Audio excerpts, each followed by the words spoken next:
Nangangarak na ako kasi may ginagawa akong film. So, yun. Anong film mo? Beauty in a Bottle. Kasama ko si Angeline Quinto and Angelica Panganiban. Okay, this is under? Quantum Films, but it will be released by Star Cinema. Okay, so balik pelikula. Balik pelikula. Pero ano magiging role mo? Isa akong kasi siya yung Beauty in a Bottle. It's about an anti-aging pill.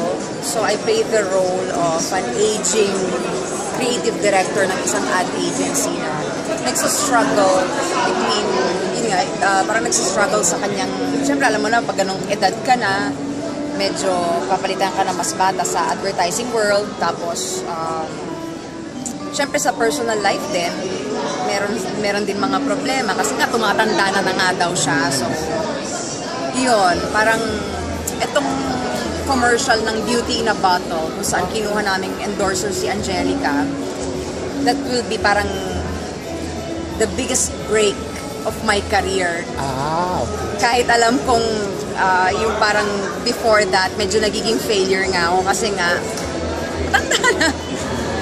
Pero hindi na. Anyway, speaking of struggle and personal life, would you like to answer? Kasi parang ang sabi mo, hiwalayan. May katotohanan ba? Walang nagtutweet sa akin na ito. Ibig sabihin nun, yung muted pa lang. Sorry. Meaning, walang katotohanan. If nobody's asking, meaning, walang issue talaga. Kasi ako, very active ako sa social media. Wala eh. Wala talaga. Tsaka, di naman siguro kami ganun ka-relevant para pag-usapan pa. So, bakit nagkakaroon ng ganung chismis? Sorry ha, ba't nagkakaroon ng ganung chismis? Wala nga ako nababasa, ibig sabihin nun wala. Wala talaga. Wala talaga ako nababasa at Pero hindi naman siya totoo. Totoo siya o na? Maglilipat na nga kami ng bahay next year.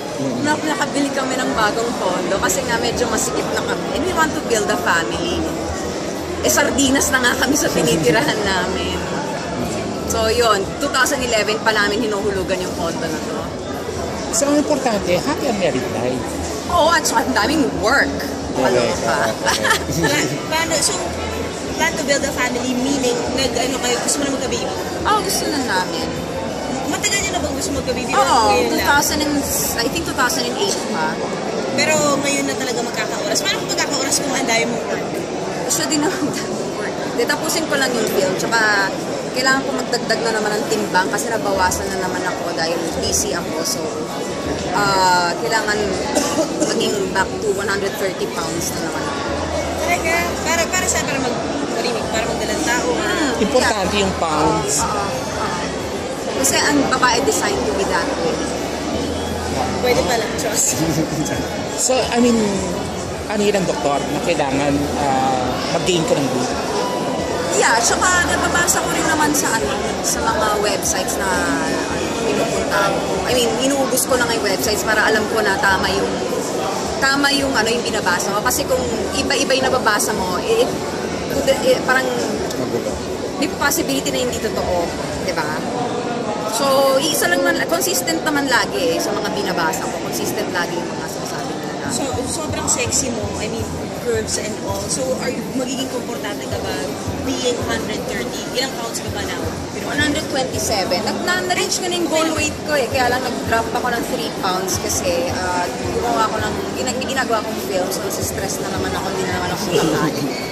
At saka meron akong pinuntang important event nung last week sa Tanduay. So, sabi ko, kaya ako magmukhang balyena.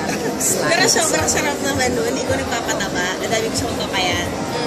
Matangkad kasi ako eh. Kung petite lang ako, baka overweight ako. But I'm not eh. I'm too tall and too skinny. So, it's mahihirapan ka buhok. So, would you tell women na, of course, syempre, no, talagang sobrang conscious sa sarili nila. And yung iba nga ayaw magpabibig dahil kasi rin yung katawan.